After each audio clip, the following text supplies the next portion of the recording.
નમસ્કાર. ડીએલએડ અભ્યાસક્રમના દ્વિતીય વર્ષના આ વિડીયોમાં આપ સર્વેનું સ્વાગત છે. આજના આ વિડીયોમાં આપણે વાત કરવાના છીએ કોર્સ 2A એ અંતર્ગત પ્રકરણ નંબર 3, જેની વાત આપણે અગાઉના વિડીયોમાં પણ કરી ચૂક્યા છીએ. અને હવે પ્રકરણ 3ના મુદ્દા નંબર 3.2 શાળા અસરકારકતાની સંકલ્પના એ મુદ્દાથી આપણે આગળ આ વિડીયોમાં માહિતી મેળવીશું. તાલીમાર્થી બહેનો, વાત કરીએ એક શિક્ષણશાસ્ત્રીના કોટેશનથી, જેનું નામ છે એડમ્સ. એડમ્સ મુજબ school effectiveness is defined as some combinations of inputs, processes, outcomes, educational quality has been defined as material inputs and non-material characteristics of schools which have been shown to improve student learning. એડમ્સે જે વાત કરી છે એ શાળાની અસરકારકતાના સંદર્ભમાં ખૂબ જ basic બાબતની વાત છે. બાળકની જે કાર્યક્ષમતા છે, શીખવાની જે ક્ષમતા છે, એ વધારવા માટે કઈ કઈ બાબતો ઉપયોગી હોઈ શકે તેની પાયારૂપ વાત તેણે આમાં કરી છે. યુનિસેફ નામની સંસ્થા છે, એણે અસરકારક શાળાને 5 પાસાઓમાં વર્ગીકૃત કરવા હોય તો કયા 5 પાસાઓ હોઈ શકે તેની વાત કરી છે. આ પાસાઓમાં પહેલું પાસું છે અધ્યતાનું. અધ્યતા કેવો હોવો જોઈએ? તો કે સ્વસ્થ અને પોષણ મેળવતો હોવો જોઈએ. બીજી વાત છે વાતાવરણની. વાતાવરણ કેવું હોવું જોઈએ? તો કે સલામત, રક્ષણાત્મક, પર્યાપ્ત સંસાધનો યુક્ત અને જાતીય ભેદભાવ રહિત. જુઓ તાલીમાર્થી બહેનો, અહીંયા જે વાતાવરણ છે એ ખૂબ જ અગત્યનો ભાગ ભજવે છે. સૌથી પહેલી વાત તો સલામતીની છે. તો અસરકારક શિક્ષણ માટે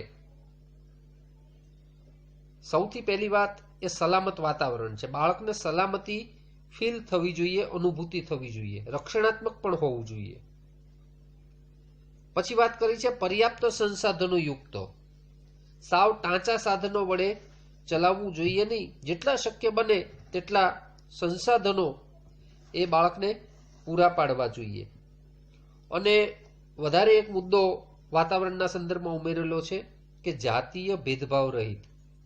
સ્ત્રી અને પુરુષના જાતીય ભેદભાવની વાત એ શાળાના વાતાવરણની અંદર થવી જોઈએ નહીં.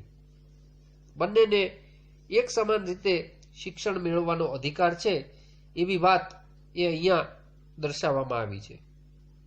ત્રીજો મુદ્દો છે વિષય વસ્તુ. બાળકને જે વિષય વસ્તુ આપણે શીખવવાનું છે કયા પ્રકારનું હોવું જોઈએ?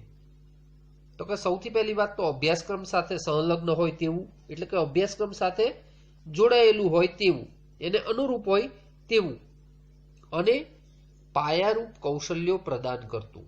જે બેઝિક સ્કિલ્સ છે, પાયારૂપ કૌશલ્યો છે, તેના દ્વારા બાળકને પ્રાપ્ત થવા જોઈએ, પ્રદાન થવા જોઈએ. ચોથો મુદ્દો છે પ્રક્રિયાના સંદર્ભમાં. પ્રક્રિયા કેવી હોવી જોઈએ? તો કે વિદ્યાર્થી કેન્દ્રી અભિગમ યુક્ત વર્ગખંડ પ્રક્રિયા હોવી જોઈએ. અહીંયા કેન્દ્ર સ્થાને કોને રાખવાનો છે એવી વાત કરી છે? તો કે વિદ્યાર્થીને રાખવાનો છે. ઘણા વર્ષો પહેલા જે પ્રક્રિયા હતી એ શિક્ષક કેન્દ્રી હતી, એટલે કેન્દ્ર સ્થાને શિક્ષક રહેતો. પરંતુ હવે નૂતન જે અધ્યાપન પદ્ધતિઓ છે, શિક્ષક કેન્દ્રી પદ્ધતિઓની બદલે તેમાં વિદ્યાર્થીઓને પ્રાધાન્ય આપવામાં આવ્યું છે. એટલે વિદ્યાર્થી કેન્દ્રી અભિગમ યુક્ત વર્ગખંડ પ્રક્રિયા છે એ હોવી જોઈએ. અને પાંચમો જે મુદ્દો છે એ છે નિષ્પત્તિઓનો. નિષ્પત્તિઓ કઈ બાબતો ઉપર આધારિત છે? તો કે જ્ઞાન, કૌશલ્યો અને વલણ ઘડતર. જો આમાં ત્રણેય બાબતનો સમાવેશ કરેલો છે. સૌથી પહેલી બાબત જ્ઞાન. અહીંયા જ્ઞાનને આપણે માહિતીના સંદર્ભમાં સમજીએ છીએ. નોલેજના સંદર્ભમાં સમજીએ છીએ. માત્ર માહિતી કે નોલેજ પૂરતું નથી. એ પછી વાત આવે છે કૌશલ્યોની, કે બાળકમાં કૌશલ્યોનો ઘડતર પણ થવું જોઈએ, કૌશલ્યોનો વિકાસ પણ થવો જોઈએ. માત્ર જ્ઞાન છે એ પૂરતું નથી. અને તેની પણ આગળ જઈ અને કૌશલ્યથી પણ આગળ જઈ અને વાત કરી છે વલણ ઘડતરની, કે બાળકની અંદર વલણનો વિકાસ પણ થવો જોઈએ. એટલે વલણોનું ઘડતર કરવાની વાત પણ અહીંયા કરી છે. શાળા અસરકારકતા પર થયેલા જે સંશોધનો છે, જે શિક્ષણ શાસ્ત્રીઓએ આ સંશોધનોમાં કામ કર્યું છે, એમાં પર્કી એન્ડ સ્મિથ છે, લેવિન એન્ડ લેઝોટે છે, અને સ્કિરેન્સ, કોટન, સેમન્સ, હિલમન અને મોર્ટિમોર, આ બધા શિક્ષણ શાસ્ત્રીઓએ જે શાળા અસરકારકતા ઉપર થયેલા જે સંશોધનો છે એની ઉપર કામ કર્યું છે. અને તેમણે જે માહિતી આપી છે તે મુજબ અસરકારક શાળાના કેટલાક લક્ષણો છે. આ લક્ષણોની વાત હવે પછીના મુદ્દાઓમાં આપણે કરવી છે. અસરકારક શાળાના કયા કયા લક્ષણો હોઈ શકે? તો કે સૌથી પહેલું લક્ષણ છે મજબૂત નેતૃત્વ. અહીંયા શૈક્ષણિક નેતૃત્વની પણ વાત કરી છે અને વ્યાવસાયિક નેતૃત્વની વાત પણ કરી છે. નેતૃત્વ કોણ સંભાળે છે? સ્વાભાવિક રીતે શાળાના સંદર્ભમાં નેતૃત્વની વાત આવે તો એ આચાર્યની વાત હોય છે. નેતૃત્વ કેવું હોવું જોઈએ? તો કે મજબૂત, શૈક્ષણિક રીતે પણ મજબૂત અને વ્યાવસાયિક નેતૃત્વની દ્રષ્ટિએ પણ મજબૂતી હોવી જોઈએ. ત્યાર પછી જે બીજો મુદ્દો છે એ છે સ્પષ્ટ હેતુઓ. અસરકારક શાળાના લક્ષણોમાં બીજો મુદ્દો છે સ્પષ્ટ હેતુઓ. હેતુઓ કેવા હોવા જોઈએ? તો કે સ્પષ્ટ હેતુઓ હોવા જોઈએ. જે હેતુ માટે કામ કરવાનું છે એ હેતુઓ જો સ્પષ્ટ ન હોય તો જે કામ થાય છે એ કામ કેટલું થયું અને કેટલી ગુણવત્તાવાળું થયું એની જાણકારી મળી શકતી નથી. બીજા શબ્દોમાં કહેવું હોય તો એમ કહી શકાય કે જે હેતુ સિદ્ધિ કેટલા પ્રમાણમાં થઈ એનો ખ્યાલ આવી શકતો નથી, કારણ કે હેતુઓ સ્પષ્ટ નથી. એટલે સૌથી અગત્યની વાત છે સ્પષ્ટ હેતુઓ હોવા જોઈએ. ત્યાર પછી જે મુદ્દો આવે છે એમાં હકારાત્મક શાળા ભાવાવરણ અને સંસ્કૃતિ. શાળાનું જે ભાવાવરણ છે એ કેવું હોવું જોઈએ? તો કે હકારાત્મક એટલે કે પોઝિટિવ હોવું જોઈએ, અને સંસ્કૃતિના સંદર્ભમાં પણ. ત્યાર પછીનો જે મુદ્દો છે અધ્યયન અધ્યાપન પ્રક્રિયા પર ભાર. શિક્ષકનું કે શાળાનું મુખ્ય કામ છે અધ્યયન અધ્યાપન પ્રક્રિયાનું છે. બીજી બધી જ પ્રવૃત્તિઓ તો સાથે થાય જ છે, પણ અધ્યયન અધ્યાપન પ્રક્રિયા છે એ સૌથી વધુ કેન્દ્ર સ્થાને છે, કારણ કે તેનું પ્રમાણ એ સૌથી વધારે પ્રમાણમાં હોય છે. એટલે અધ્યયન અધ્યાપન પ્રક્રિયા ઉપર ભાર આપવાની વાત એ અસરકારક શાળાના લક્ષણોમાં કરી છે. ત્યાર પછીનો જે મુદ્દો છે એ છે સમયાંતરે નિરીક્ષણ. માત્ર કાર્ય થાય એટલું પૂરતું નથી, પણ એનું સમયાંતરે નિરીક્ષણ કાર્ય પણ થતું હોવું જોઈએ. કારણ કે નિરીક્ષણ થાય તો જ એ વસ્તુનો ખ્યાલ આવે કે કયું કાર્ય કઈ રીતે ચાલે છે, અને એમાં જો ફેરફાર કરવાની જરૂર હોય તો એ નિરીક્ષણથી જ શક્ય બને. ત્યાર પછી નિર્ણયો તથા હેતુઓમાં સહભાગીદારી. ખૂબ જ અગત્યનો મુદ્દો છે કે નિર્ણયની પ્રક્રિયા છે અને હેતુઓની જે પ્રક્રિયા છે એમાં સહભાગીદારી થવી જોઈએ. કોઈ એક જ વ્યક્તિ આપખુદશાહી રીતે નિર્ણયો કરે તો કદાચ કોઈ એક વ્યક્તિના પૂર્વગ્રહોને કારણે એ નુકસાન થવાની શક્યતાઓ રહેલી હોય છે.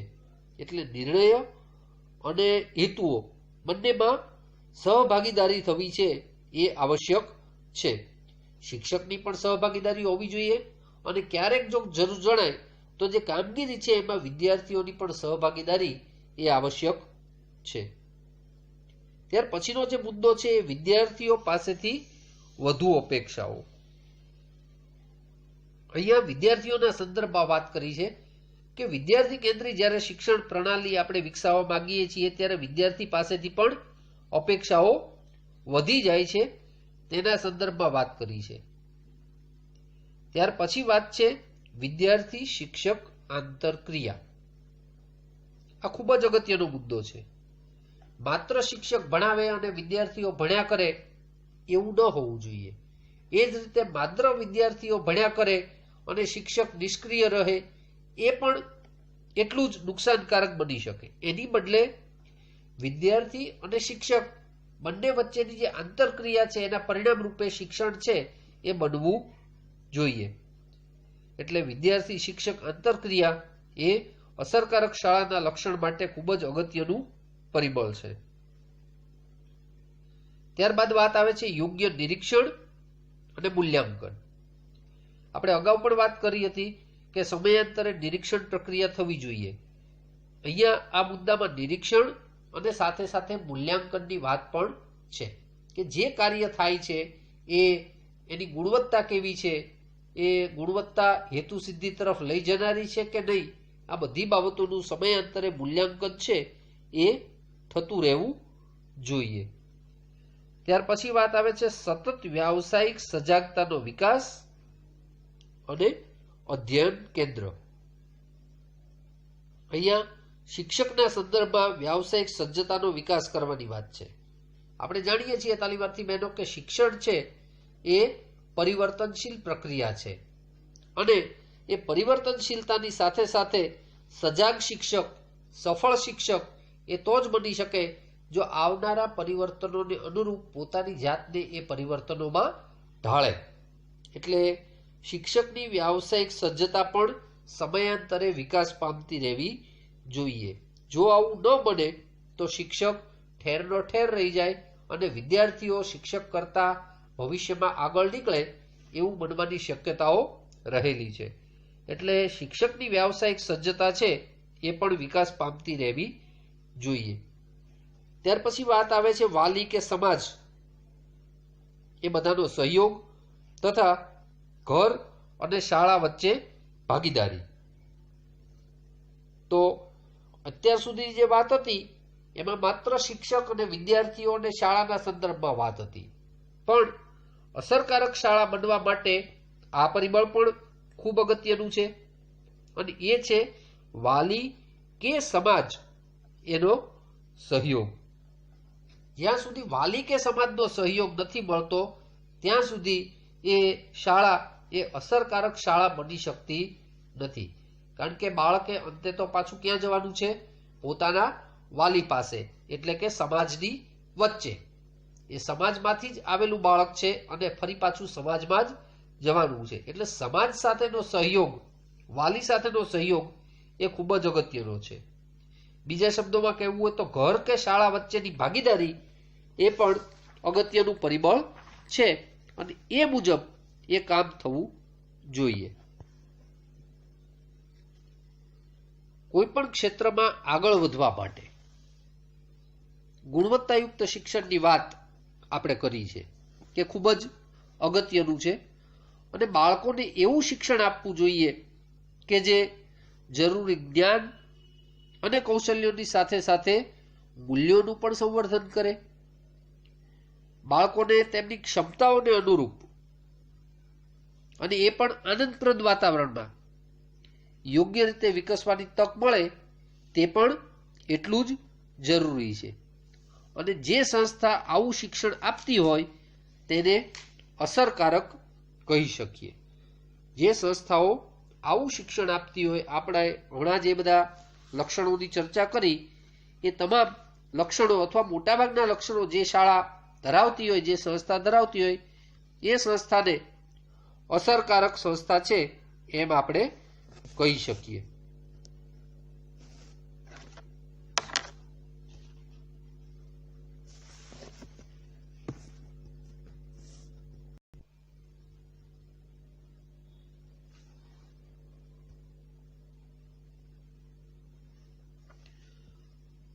હવે વાત કરીએ મુદ્દા નંબર 3.3 શાળા અસરકારકતાના ધોરણો।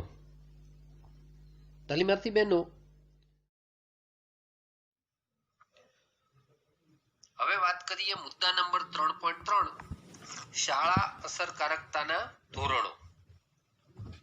તાલીમાર્થી બહેનો, બાળકોને મફત અને ફરજિયાત શિક્ષણનો અધિકાર એ 2009 ના અધિનિયમ હેઠળ અને એમાં પણ કલમ નંબર 19 અને 25 એમાં શાળાના જે ધોરણો નક્કી કરવામાં આવેલા છે એની વાત હવે પછીના મુદ્દાઓમાં આપણે કરવી છે. સૌથી પહેલા મુદ્દા નંબર 3.3.1 શાળા અસરકારકતાના ધોરણોમાં પહેલો મુદ્દો શિક્ષકોની લાયકાત. તો શિક્ષકોની લાયકાત કયા પ્રકારની હોવી જોઈએ એના સંદર્ભમાં ભારત દેશમાં એનસીટી એટલે કે નેશનલ કાઉન્સિલ ઓફ ટીચર્સ એજ્યુકેશનમાં શિક્ષકોની લઘુત્તમ લાયકાત જે નક્કી કરેલી છે તેમાં પ્રાથમિક શાળામાં કાર્ય કરતા શિક્ષકોએ ડીએલએડ નો વ્યાવસાયિક કોર્સ કરેલો હોવો જોઈએ. એટલે કે આપણે તમે જે તાલીમાર્થીઓ બહેનો જે કોર્સમાં અભ્યાસ કરો છો એ ડીએલએડ નો કોર્સ છે અને એ વ્યાવસાયિક પ્રકારના કોર્સમાં એની ગણતરી થાય છે, પ્રોફેશનલ કોર્સમાં એની ગણતરી થાય છે. એટલે સૌથી પહેલી વાત તો ડીએલએડ નો વ્યાવસાયિક કોર્સ કરેલો હોવો જોઈએ. ઉપરાંત ઉચ્ચ પ્રાથમિક શાળામાં કાર્ય કરતા શિક્ષકોએ સ્નાતક સાથે ડીએલએડ એટલે કે ગ્રેજ્યુએશન અને ડીએલએડ અથવા સ્નાતક સાથે બીએડ એનો વ્યાવસાયિક કોર્સ કરેલો હોવો જોઈએ. આ ઉપરાંત આ લાયકાતો ઉપરાંત જે વાત આવે છે તે ટેટની પરીક્ષા એ પાસ કરેલી હોવી જોઈએ. ટીચર એલિજિબિલિટી ટેસ્ટ ટીઈટી ટેટની પરીક્ષા છે એ પાસ કરેલી હોવી જોઈએ. માધ્યમિક શાળાની વાત કરીએ તો સ્નાતકની પદવી સાથે બીએડ તથા ઉચ્ચતર માધ્યમિક શાળામાં અનુસ્નાતક એટલે કે માસ્ટર ડિગ્રી અને બીએડ એની વ્યાવસાયિક લાયકાત છે એ હોવી જરૂરી છે. આ ઉપરાંત તેઓએ TAT teacher aptitude test TAT એની પરીક્ષા છે એ પાસ કરેલી હોવી જોઈએ. અહીંયા નીચે શિક્ષક અને વિદ્યાર્થીનો ગુણોત્તર દર્શાવેલો છે કે કેટલા વિદ્યાર્થી હોય ત્યારે શિક્ષકોની સંખ્યા કેટલી હોવી જોઈએ કયા કયા ધોરણના સંદર્ભમાં. સૌથી પહેલું કોલમ છે ધોરણ.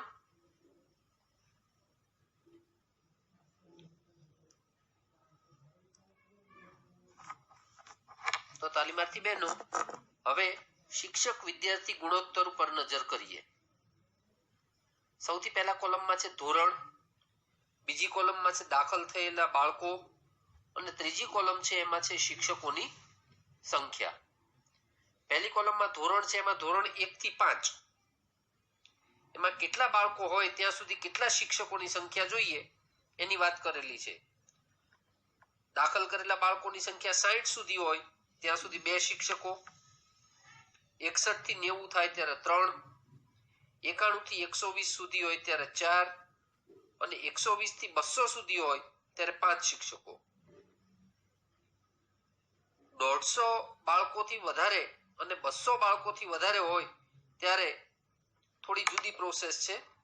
150 બાળકોથી વધારે હોય ત્યારે 5 શિક્ષકો વત્તા એક મુખ્ય શિક્ષક અને 200 કરતા બાળકો થાય ત્યારે વિદ્યાર્થી શિક્ષક ગુણોત્તર મુખ્ય શિક્ષકને ધ્યાનમાં લીધા સિવાય 40 થી વધશે નહીં.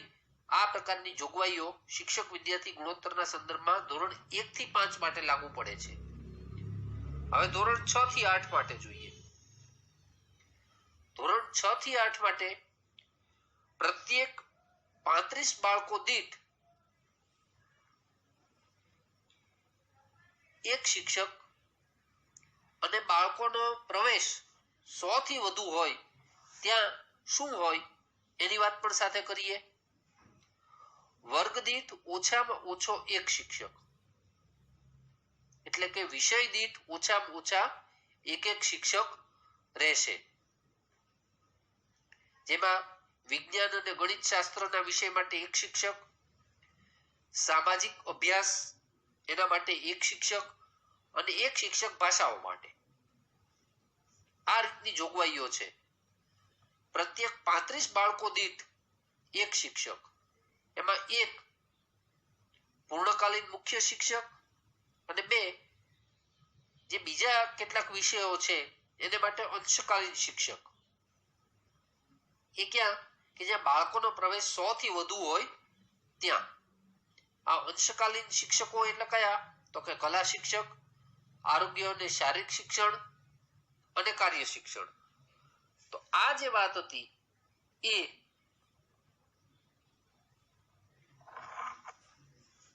ધોરણ 6 થી 8 માટેની વાત હતી.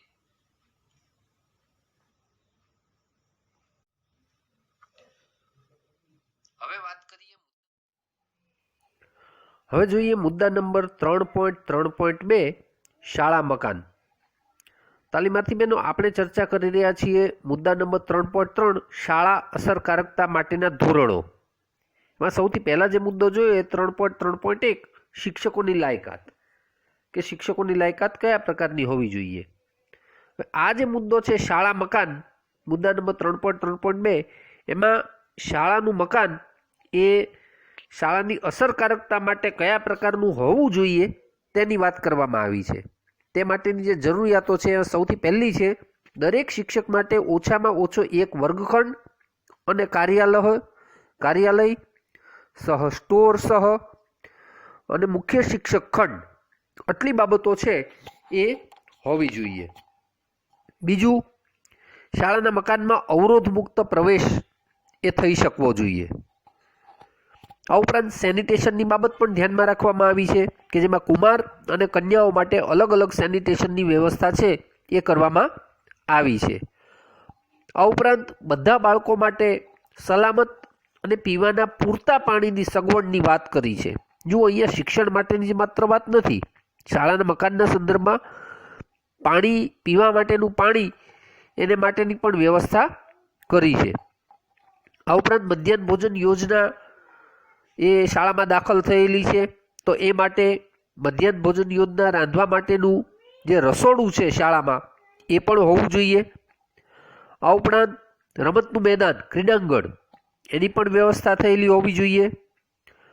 આ ઉપરાંત શાળાના મકાનનું રક્ષણ કરવા માટે હદની દિવાલ અથવા વાડ માટેની વ્યવસ્થા છે એ પણ થયેલી હોવી જોઈએ.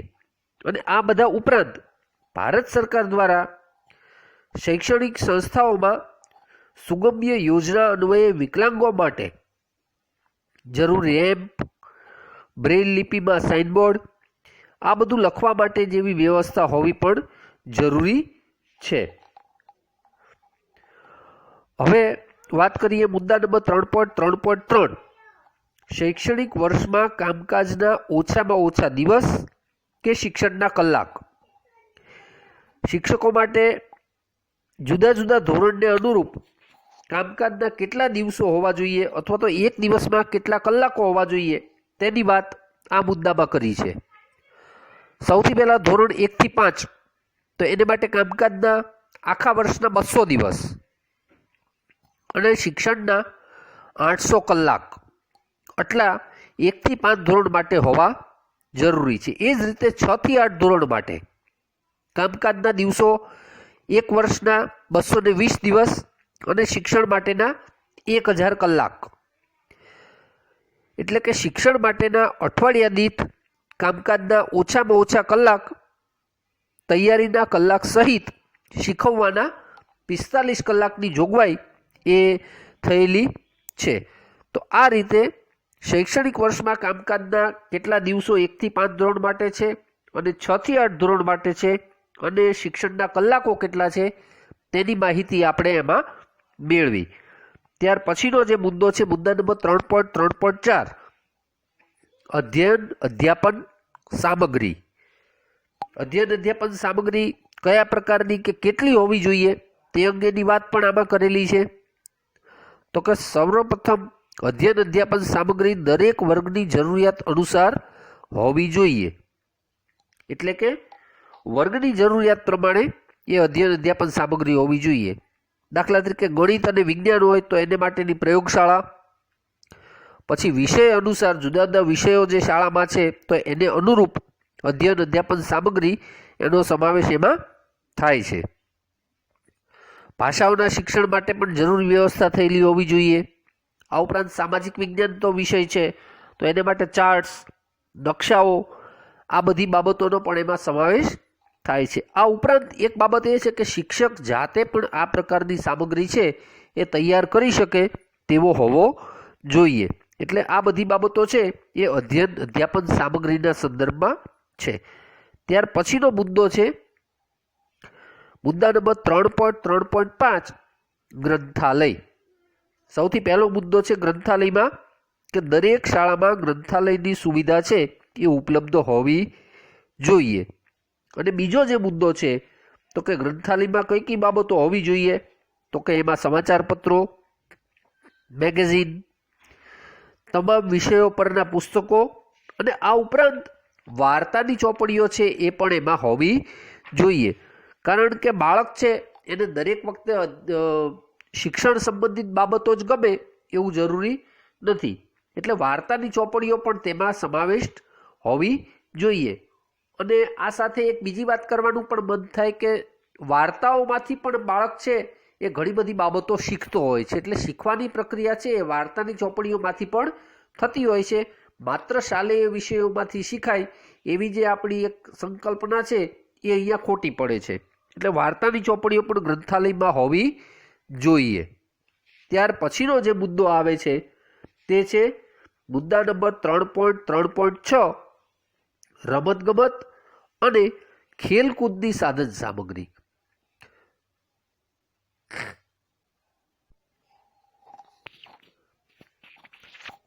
તાલીમાર્થી બહેનો, આ જે મુદ્દો છે 3.3.6 રમતગમત અને ખેલકૂદની સાધન સામગ્રી, એમાં શિક્ષણની સાથે સાથે રમતગમત અને ખેલકૂદ માટેની જે વાત છે એનું મહત્વ પણ આપણે સમજવાનું છે કે માત્ર બૌદ્ધિક શિક્ષણ એ બાળક માટે પૂરતું નથી, સાથે સાથે રમતગમત અને ખેલકૂદ એ પણ એટલા જ અગત્યના છે અને એને માટેની જે સાધન સામગ્રી છે એની વાત પણ શાળા માટેની જરૂરિયાતોના સંદર્ભમાં કરી છે। રમતગમત અને ખેલકૂદની સાધન સામગ્રી એ દરેક વર્ગની જરૂરિયાત અનુસાર હોવી જોઈએ। ખાસ કરીને દરેક બાળકોને તેમાં રસ અને રુચિ અનુસાર રમતગમતના સાધન સામગ્રી છે એ હોવી જોઈએ। શાળામાં કુમાર અને કન્યા બંને પ્રકારના બાળકો એ હોય છે, તો કોઈ પણ પ્રકારના લિંગભેદ કે જાતિભેદ વગર બાળકો રમી શકે તેવી વ્યવસ્થા એ કરવી જોઈએ। આ ઉપરાંત ગુજરાત રાજ્ય માટે ખાસ કરીને લાગુ પાડવામાં જે આવ્યા છે નિયમો, આરટીઈના નિયમો 2012, એ નિયમ એમાંનો નિયમ 13 એ મુજબ શું શું હોવું જોઈએ એની વાત થોડી કરીએ આપણે।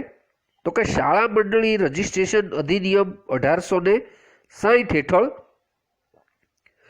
રજીસ્ટર થયેલી મંડળી અથવા તે સમયમાં અમલમાં હોય તેવા કોઈ કાયદાથી અથવા તો તે હેઠળ સ્થપાયેલા સાર્વજનિક ટ્રસ્ટ અથવા કંપની અધિનિયમ 1956ની કલમ 25 હેઠળ રજીસ્ટર થયેલી કોઈપણ કંપની દ્વારા ચલાવાતી હોય તેવી જે શાળા મંડળી છે એની વાત કરી છે। આ ઉપરાંત શાળા એ ભારતના સંવિધાનમાં પ્રતિસ્થાપિત મૂલ્યોનું પાલન કરતી હોવી જોઈએ। ત્યાર પછીનો જે મુદ્દો છે વર્ગખંડ તરીકે વપરાતા અથવા તો વાપરવા ધાર્યું હોય તેવા દરેક ખંડ વર્ગના દરેક વિદ્યાર્થી માટે 8 ચોરસ ફૂટને સમકક્ષ ન્યૂનતમ એટલે કે કાર્પેટ એરિયા 8 ચોરસ ફૂટ જેટલું ભોયતળિયાનું ક્ષેત્રફળ ઉપરાંત અધ્યાપન માટે 60 ચોરસ ફૂટનું વધારાનું ક્ષેત્રફળ ધરાવતો હોવો જોઈએ। આ બધી શરતોને આધીન વર્ગખંડોનું ભોયતળિયાનું ક્ષેત્રફળ એટલે કે કાર્પેટ એરિયાનું 300 ચોરસ ફૂટથી ઓછું હોવું જોઈએ નહીં, પરંતુ એક કરતાં વધુ વર્ગખંડોનું કાર્પેટ એરિયા મુજબનું ભોયતળિયાનું ક્ષેત્રફળ 300 ચોરસ ફૂટ કરતાં ઓછું હોય તો શાળાનું વિદ્યાર્થી શિક્ષક પ્રમાણ અહીંયા જે સૂત્ર દર્શાવ્યું છે એ મુજબના પ્રમાણથી વધવું જોઈએ નહીં। હવે આ સૂત્ર કયું છે એ સૂત્ર પણ સાથે જોઈ લઈએ તો કે વિદ્યાર્થી શિક્ષક પ્રમાણ બરાબર, જો આ સૂત્રની વાત આપણે કરીએ છીએ, વિદ્યાર્થી શિક્ષક પ્રમાણ બરાબર કૌંસમાં ચોરસ ફૂટમાં સૌથી નાના વર્ગખંડનું ક્ષેત્રફળ ઓછા 60/8. અને શાળાના મકાનો અથવા બીજા બાંધકામો અથવા મેદાનોનો ઉપયોગ માત્ર શિક્ષણ અને કૌશલ વિકાસના હેતુઓ માટે કરવામાં આવે તે પ્રકારની વ્યવસ્થાની વાત અહીંયા રમતગમત અને ખેલકૂદની સાધન સામગ્રીના મુદ્દામાં આપણે કરી છે.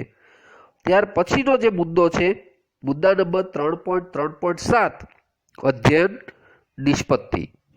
તાલીમાર્થી બહેનો, આરટીઈનો જે લક્ષ્યાંક છે એ તમામ બાળકો માટે ગુણવત્તાસભર શિક્ષણ એ સુનિશ્ચિત કરવાનો છે. શાળાઓમાં આવશ્યક સુવિધાઓ હોય, શિક્ષકો હોય, પરંતુ વિદ્યાર્થીઓ સારી રીતે અભ્યાસ કરી રહ્યા ન હોય તો આરટીઈનો ગુણવત્તા શિક્ષણનો લક્ષ્યાંક એ સિદ્ધ થઈ શકે નહીં. અને એટલા માટે આવી શાળાઓ આરટીઈનો લક્ષ્યાંક સિદ્ધ કરે તે જરૂરી છે. અપૂરતી પરંતુ આવશ્યક માળખાકીય વ્યવસ્થા સાથે અધ્યયન નિષ્પત્તિ પ્રાપ્ત કરવી તે વિદ્યમાન શાળાઓનું મુખ્ય લક્ષ્યાંક ગણવામાં આવે છે. ચાલો કોષ્ટકમાં નજર કરીએ કેટલીક બાબતોની. સૌથી પહેલાં કોષ્ટકમાં ક્રમ, બીજી કોલમમાં શાળામાં જરૂરિયાત અને ત્રીજી કોલમમાં તેનું વર્ણન એવી રીતની બાબતો દર્શાવી છે. પહેલા ક્રમમાં નજર કરીએ, વિદ્યાર્થીની અધ્યયન નિષ્પત્તિ કેટલી હોવી જોઈએ? તો કે સંપૂર્ણ સ્તરની. એના માટેનું શું હોવું જોઈએ? તો કે પ્રમાણભૂત કસોટીનો ઉપયોગ કરીને વિદ્યાર્થીના અધ્યયન સ્તરને વ્યક્તિગત મૂલ્યાંકનથી માપવું. જુઓ, અધ્યયન નિષ્પત્તિ વિદ્યાર્થીની છે તે સંપૂર્ણ સ્તર પર છે કે નહીં તેની ચકાસણી કરવા માટે શું કરવું જોઈએ? તો કે પ્રમાણભૂત કસોટીનો ઉપયોગ કરવો જોઈએ અને વિદ્યાર્થીના અધ્યયન સ્તરને વ્યક્તિગત મૂલ્યાંકનથી માપવાની વાત કરી છે. ત્યારબાદ બીજા તબક્કામાં વિદ્યાર્થીની અધ્યયન નિષ્પત્તિ એટલે કે શાળાની પૂર્વ કામગીરી સાથે સરખાવતા થયેલો સુધારો. તો કે શાળામાં નબળા બાળકોને પ્રવેશ ન આપીને શાળાની કામગીરીની તદ્દન સારી છાપ ઉભરી આવે તેવું ન થાય તે માટે આ પાસું રાખવામાં આવેલું છે. એટલે કે જો નબળા બાળકોને શાળામાં પ્રવેશ ન અપાય તો સ્વાભાવિક છે કે શાળાની ગુણવત્તા, શાળાનું પરિણામ એ સારું દેખાય. પરંતુ શાળાએ આવું કરવાનું નથી. દરેક પ્રકારના બાળકોને એમાં પ્રવેશ આપવાનો છે.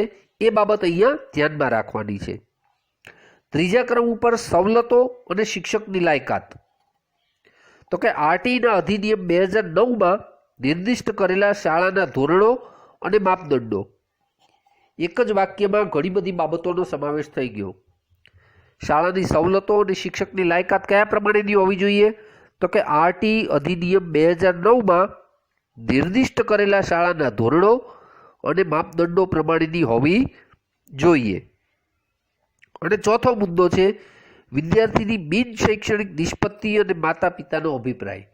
જુઓ, અહીંયા શાળાની સાથે સાથે બિન શૈક્ષણિક બાબતોનો પણ સમાવેશ થયો છે અને માતા પિતાના અભિપ્રાયની વાત પણ છેલ્લા મુદ્દામાં કરવામાં આવી છે. એટલે એ પણ અગત્યની બાબત છે કે માત્ર શૈક્ષણિક સિદ્ધિ બાળક મેળવે એટલું પૂરતું નથી, પણ બિન શૈક્ષણિક બાબતોમાં પણ બાળકની સિદ્ધિ હોય, એનો વિકાસ થાય અને સાથે માતા પિતાનો અભિપ્રાય પણ અગત્યનો માનવામાં આવ્યો છે. એ પરિસ્થિતિમાં શું કરવાનું છે? તો કે વિદ્યાર્થીની બિન શૈક્ષણિક સિદ્ધિ અને માતા પિતાના ઔપચારિક મંતવ્યોનો ઉપયોગ કરવો. સાંસ્કૃતિક પ્રવૃત્તિઓ, રમતગમત, કલા આ બધાને મહત્વ આપતા પ્રમાણભૂત સર્વેક્ષણ કરવાના સાધનો છે એ વિકસાવવા માટેની વાત એ આ ચોથા મુદ્દામાં કરી છે. અને શાળાના સરેરાશ પરિણામને જેનાથી ન્યૂનતમ ગ્રેડની વ્યાખ્યા કરી શકાય તેવા સ્કેલમાં રૂપાંતરિત કરવો અને વિદ્યમાન શાળાઓને માન્યતાનું ધોરણ પ્રાપ્ત કરવા માટે ન્યૂનતમ ગ્રેડ મળવો જોઈએ. તો તાલીમાર્થી બહેનો, આજના આ વિડીયોમાં આપણે આટલા મુદ્દાઓની ચર્ચા કરી છે, જેમાં આ બધા મુદ્દાઓનો સમાવેશ થાય છે. તો તાલીમાર્થી બહેનો, આજના આ વિડીયોમાં આપણે મુદ્દા નંબર 3.2 શાળા અસરકારકતાની સંકલ્પના વિશે વાત કરી, તેમજ મુદ્દા નંબર 3.3 શાળા અસરકારકતા માટેના ધોરણો એની વિશે ચર્ચા કરી અને તેમાં જુદા જુદા પેટા મુદ્દાઓ થકી આપણે એની વિસ્તૃત ચર્ચા છે એ કરી છે. હવે પછીના વિડીયોમાં એનાથી આગળના મુદ્દાઓ છે તેની વિશે આપણે ચર્ચા કરીશું.